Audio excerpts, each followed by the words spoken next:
तो हम लोग देख रहे थे, प्रूफ्स की बात कर रहे थे। ऑथराइज सिग्नेचर ही चाहिए होगा अगर पार्टनरशिप फर्म है तो। नॉर्मली सोल प्रोप्राइटरशिप हो, अगर एकल व्यवसायी है तो जो बंदा है ऑथराइज सिग्नेचर क्या होता है, ये क्लियर नहीं होता है। ये मतलब क्लियर। ये कैसे होता है? अच्छा देखो, ऑथराइज सिग्नेचर बेसिकली होता है जो, अब ये रिक्वायरमेंट कहाँ होती है भाई, कौन बंदा है जो सारे फॉर्म्स पे सिग्नेचर करेगा, वो ये जानना चाहते डिपार्टमेंट। कौन बंदा है जो हर जगह सिग्नेचर करेगा, जैसे तुम्हारे घर में सपोज करो अब जैसे चेक है तुम्हारे पास, अगर तो चेक पे कौन सिग्नेचर करता है, तुम करते हो, तुम ऑथराइज सिग्नेचर ही हो। तो उसी तरह से कंपनी के केस में, फर्म के केस में देखो, सोल प्रोप्राइटरशिप अगर एकल व्यवसायी हो तब तो कोई टेंशन ही नहीं है, तुम ही प्रोप्राइटर हो, तुम ही हर जगह साइन मारोगे, तो तुम्ही को ऑथराइज सिग्नेचर ही बना दिया जाता है। लेकिन जब पार्टनरशिप फर्म होगी, सपोज करो 3-4 लोग, ए बी सी डी 4 लोग हैं, ये चारों लोग सपोज करो पार्टनरशिप फर्म खोल रखे हैं, तो अब चारों हर जगह नहीं ना सिग्नेचर करेंगे। तो उन सभी में से कौन ऐसा बंदा है जिसको आपने अथोराइज किया है साइन करने के लिए। और जो बड़ी बड़ी कंपनी होते हैं, जैसे रिलायंस कंपनी है, मुकेश अंबानी ही हर जगह सिग्नेचर करेंगे, किसी और को अथोराइज किया गया सिग्नेचर करने। अब छोटे छोटे फॉर्म्स पे भी क्या वही बैठ के सिग्नेचर करेंगे, तो पूरा दिन ही उनका सिग्नेचर करने में निकल जाएगा। तो किसी बंदे को अपॉइंट किया जाता है एज एन अथोराइज सिग्नेचरी, जो बंदा रिस्पॉन्सिबल है। तो जीएसटी डिपार्टमेंट को हमको उस अथोराइज सिग्नेचरी के बारे में बताना पड़ता है। तो authorise signatory like list of partners with their identity and address proof in case of partnership firm, or list of directors within their identity or address proof in case of company। अगर company में तुम जाहिर सी बात है किसी director को ही authorise signature बनाओगे तो उस डायरेक्टर का एड्रेस प्रूफ, सब कुछ पूरी डिटेल्स मांगेगा, उसके आईडी प्रूफ। और पार्टनर्स में अगर किसी एक पार्टनर को तुमने अथोराइज सिग्नेचर बनाया हुआ है तो उसका पूरा डिटेल्स मांगेगा, आपको देना पड़ेगा। तो जाहिर सी बात है, मतलब कि उसमें पूरी डिटेल देनी होती है उस पर्सन की। हाँ उस पर्सन की, और वो पर्सन हमारी कंपनी में या फर्म में, उसको हम क्या उपाधि दिए हैं, पोजीशन क्या है उसका, वो डायरेक्टर है या वो मैनेजर है या अकाउंटेंट है, वो सब भी बताना पड़ता है। वो हम लोग जो फॉर्म भरेंगे तो आपको दिखेगा। ओके, लेकिन अगर यस सोलो सर। प्रोप्राइटर है तो जो बंदे का हम रजिस्ट्रेशन कर रहे हैं वही ऑथोराइज सिग्नेचरी हो जाता है। और ऑथोराइज सिग्नेचरी कैसे डिफाइन करते हैं, उसके लिए जैसे कंपनी में क्या होता है, एक रिजोल्यूशन पास करते हैं। रिजोल्यूशन समझते हो? No sir. रिजोल्यूशन मतलब होता है जैसे कि सपोज करो हमने क्या किया, कंपनी के स्टैम्प पे हमने लिख के दिया कि हमारी कंपनी में इतने सभी डायरेक्टर्स हैं, हमने इस पर्टिकुलर डायरेक्टर को एज एन अथोराइज सिग्नेचरी हम सभी लोग सहमति से अपॉइंट कर रहे हैं, और फिर नीचे हम सभी डायरेक्टर्स का सिग्नेचर होता है। बात समझे?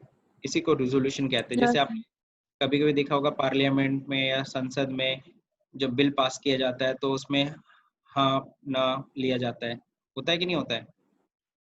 Yes sir. देखा है उसमें संसद में, तो उसमें सब यस और नो लिख बताते हैं कि कितने लोग उस बिल के पक्ष में हैं, कितने लोग विपक्ष में हैं। कभी कोई बिल पास होते हुए कभी देखो तो उसमें सब दिखता है।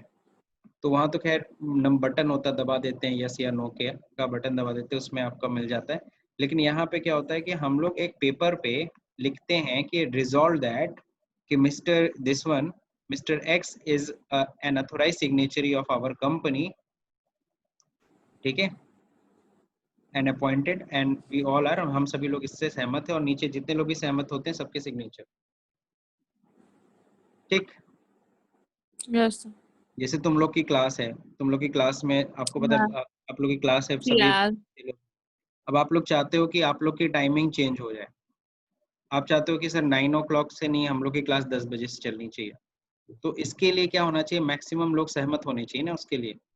Yes sir. तुम लोग एक एप्लीकेशन लिखोगे कि सर 9 o'clock की जगह पे हमारा ये टाइमिंग कर दिया जाए, और उसके बाद नीचे सारे बच्चों के सिग्नेचर होंगे। कभी ऐसा किया है कि नहीं किया है? सर हाँ सर, किया है। स्कूल में किसी टीचर को हटाने के लिए ऐसा बहुत किया है। अच्छा। कंप्लेन के लिए भी किया है सर, हाँ आईसीए में ही हम बिल्कुल। लोग किए हैं।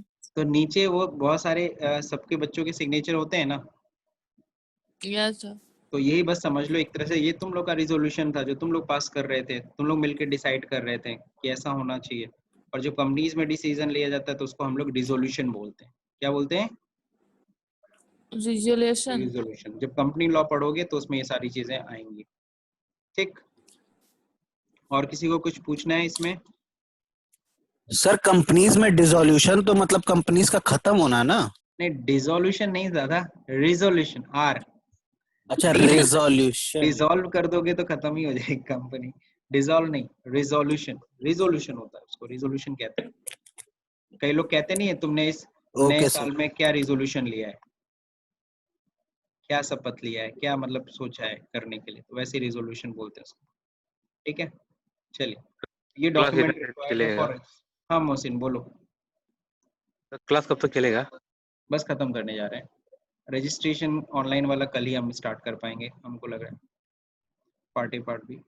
ठीक है, तो रजिस्ट्रेशन सर्टिफिकेट के बारे में पढ़ लेते हैं, क्योंकि अब ऑनलाइन वाला कल ही करेंगे। तो रजिस्ट्रेशन सर्टिफिकेट जो हम लोग को मिलता है, तो सबको क्लियर हो गया कि GST REG 06 में मिलता है। और ये जो रजिस्ट्रेशन मिलता है, effective date of registration as under, किस दिन से रजिस्ट्रेशन एप्लीकेबल होता है, ध्यान से समझिएगा। If the application has been submitted within 30 days from that date. जैसे मान लो आज तुम्हारा बिजनेस का 40 लाख टर्नओवर क्रॉस किया, अगर आज की डेट में अगर तुम्हारा 40 लाख टर्नओवर क्रॉस किया, आज की डेट क्या है, 16 जुलाई, ठीक है ना, 16 जुलाई को अगर आपका 40 लाख टर्नओवर क्रॉस किया, तो आज से ठीक विद इन 30 डेज आपको रजिस्ट्रेशन अप्लाई कर देना है। अगर आपने विद इन 30 डेज अप्लाई कर दिया है रजिस्ट्रेशन, तो आपका 16 जुलाई से ही आपका रजिस्ट्रेशन माना जाएगा, भले आपको सर्टिफिकेट कभी भी मिले। सपोज करो GST REG 1 आपको मिला कब, GST REG 06 आपको मिला कब, आपको मिल रहा है 31 जुलाई को सपोज। लेकिन ध्यान रहे, आपका रजिस्ट्रेशन कब से माना जाएगा, 16 तारीख से ही माना जाएगा। लेकिन अगर आपको 16 जुलाई, जैसा कि आपको बात कर रहे हैं हम लोग, 16 जुलाई को आज अगर आपका 40 लाख क्रॉस किया टर्नओवर, और आप विद इन 30 डेज आपने रजिस्ट्रेशन अप्लाई नहीं कर पाए, ठीक है ना, नॉट एबल, तो ऐसे केस में क्या होगा, सपोज करो आपने अप्लाई कब किया, 30 दिन बाद,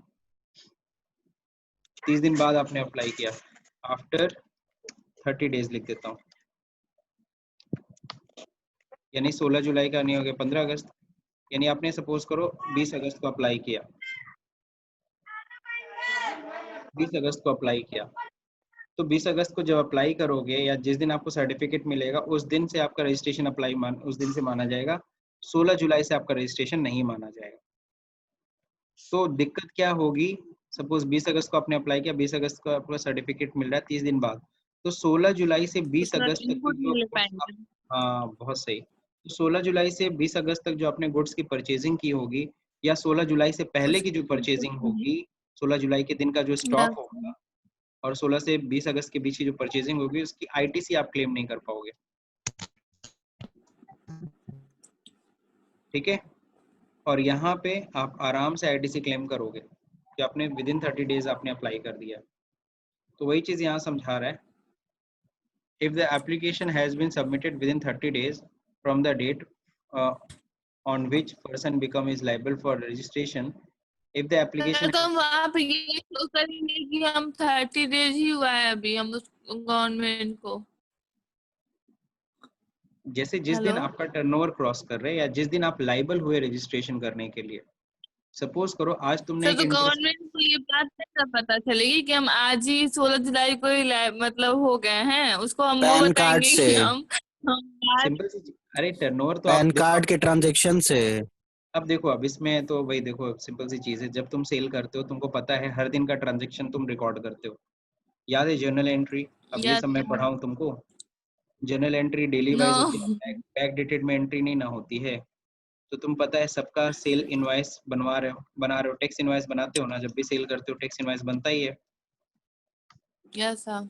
और जब टैक्स इनवॉइस बनाते रहते हैं, और आपको याद होगा टैली में हर दिन हम सेल की एंट्री करते जाते हैं, और सेल्स का व्यू दिखता रहता है हमें PL अकाउंट पे। तो आज हमें दिख रहा है 40 लाख क्रॉस कर गया, देन हमें जल्द से जल्द ये एक्शन लेना है, विद इन 30 डेज हमें रजिस्ट्रेशन अप्लाई कर देना होता है। आप इसको कहाँ छुपा पाओगे, आपको खुद आपको बताना है कि हाँ मेरा 40 लाख क्रॉस किया, आप खुद ना आ रहे हो रजिस्ट्रेशन करने के लिए। तो भैया देखो, यस सर। डिपार्टमेंट आपको ईमानदार समझती है, अपने टैक्स पेयर को ईमानदार समझती है, तो आप जो बताओगे वो मानेगी। अगर हाँ गलती आपने किया तो भुगतो फिर। तो वही कह रहा है, अगर विद इन 30 डेज अप्लाई कर दिया तो किस दिन से माना जाता है registration? From the date on which person is liable to registration. जिस दिन आपका 40 लाख क्रॉस किया था उसी दिन को रजिस्ट्रेशन डेट मान लेते हैं। लेकिन अगर आपने रजिस्ट्रेशन 30 डेज के बाद किया तो डेट ऑफ ग्रांट रजिस्ट्रेशन, जिस दिन आपको रजिस्ट्रेशन सर्टिफिकेट मिलेगा उस दिन से आपका रजिस्ट्रेशन माना जाएगा। तो ये थोड़ा सा इसमें दिक्कत हो जाती है आपको।